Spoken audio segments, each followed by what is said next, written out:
Bonjour à tous. Donc, comme dit précédemment, dans cette situation sans précédent que nous vivons avec les incendies, j'ai été commissionné pour vous emmener une méditation. Donc, je vous propose d'observer le chapitre 4 de l'Épître aux Éphésiens, mais avant, prions. Donc, je vais vous lire Éphésiens 4, donc les versets 1 à 13 dans la version Tob. Okay. Je vous y exhorte donc, dans le Seigneur, moi qui suis prisonnier, accordez votre vie à l'appel que vous avez reçu. En toute humilité et douceur, avec patience, supportez-vous les uns les autres dans l'amour. Appliquez-vous à garder l'unité de l'esprit par le lien de la paix. Il y a un seul corps et un seul esprit, de même que votre vocation vous a appelé à une seule espérance. Un seul Seigneur, une seule foi, un seul baptême, un seul Dieu et Père de tous, qui règne sur tous, agit par tous et demeure en tous. À chacun de nous, cependant, la grâce a été donnée selon la mesure du don du Christ. D'où cette parole, montée dans les hauteurs, il a capturé des prisonniers, il a fait des dons aux hommes. Il est monté. Qu'est-ce à dire sinon qu'il est aussi descendu jusqu'en bas sur la terre ? Celui qui est descendu est aussi celui qui est monté plus haut que tous les cieux, afin de remplir l'univers. Et les dons qu'il a faits, ce sont des apôtres, des prophètes, des évangélistes, des pasteurs et catéchètes, afin de mettre les saints en état d'accomplir le ministère pour bâtir le corps du Christ, jusqu'à ce que nous parvenions tous ensemble à l'unité dans la foi et dans la connaissance du Fils de Dieu, à l'état d'adulte, à la taille du Christ dans sa plénitude. Nous sommes les champions des additions et des multiplications. Nous transformons notre christianisme en une équation complexe, une réalité religieuse jaugée de A plus B, à faire et à croire, alors qu'il est essentiellement une seule et même chose. Les églises, les confessions de foi, les conditions d'accès à Dieu se multiplient.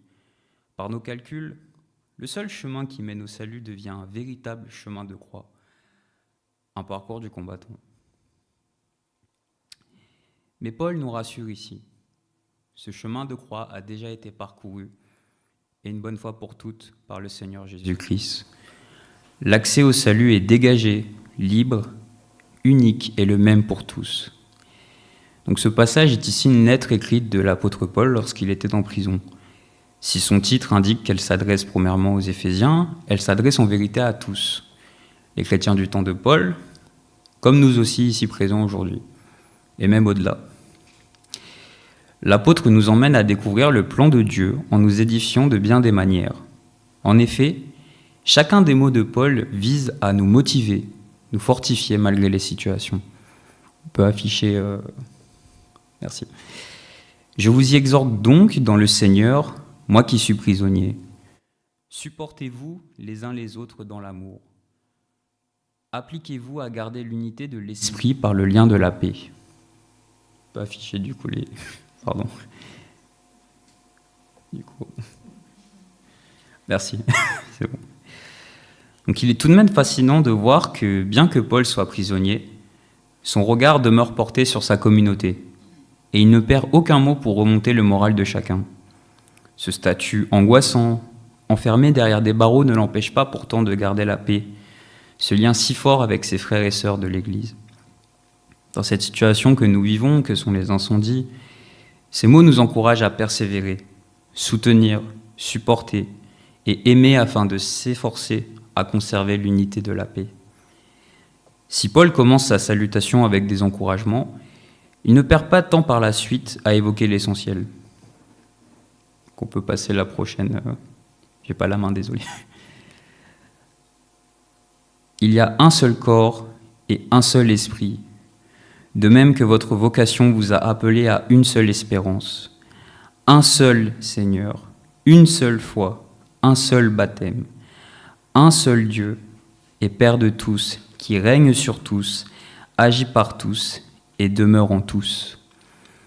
Donc, comme je l'ai évoqué en introduction par une rythmique mathématique assez humoristique, c'était de Pierre à l'origine, Si nous devons essayer de tout faire pour maintenir l'unité, cela est parfois compliqué. Que ce soit avec les visions, les manières de faire et de penser de chacun, il est parfois difficile de faire Église ensemble. Ajoutant en plus les éléments que nous pensons parfois être importants pour plaire à Dieu ou même pour être sauvés, nous multiplions entre guillemets notre vie chrétienne, au point d'en faire un poids lourd et pesant.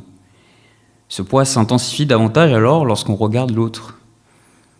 Sa vie est meilleure, lui il n'a pas de problème. Lui d'ailleurs il est pasteur, lui il est enseignant et il prie très bien d'ailleurs, alors que moi, je suis à peine qu'un simple bon petit croyant du dimanche. Vous voyez ces pensées ? En vérité, elles ne font que diviser plutôt que d'assembler. Oui, nous n'avons plus à additionner les œuvres à faire, car il suffit d'une seule chose, dire oui à ce tout présenté par Paul qui n'est qu'un, dire oui à ce don de la grâce offerte sans condition, former un seul corps animé par une seule foi, tous issus d'un même Père céleste, qui à chacun de nous cependant nous a donné la grâce selon la mesure du don du Christ. Laissons les comparaisons toxiques à n'en point finir. Nous n'avons pas à envier l'autre, mais au contraire, reconnaissons ce que Dieu a placé en chacun de nous, ainsi que dans notre vis-à-vis, et célébrons cette altérité. Un corps fait de différences, mais dirigé par un seul Seigneur, uni par un seul Esprit et aimé par un seul Père. 1 plus 1 plus 1. Le résultat demeure le même, une seule grâce, le Christ qui a tout accompli. Il n'y a qu'à venir entrer et nous laisser faire par la grâce de Dieu, jusqu'à ce que nous parvenions tous ensemble à l'unité dans la foi et dans la connaissance du Fils de Dieu, à l'état d'adulte, à la taille du Christ, dans sa plénitude. Amen.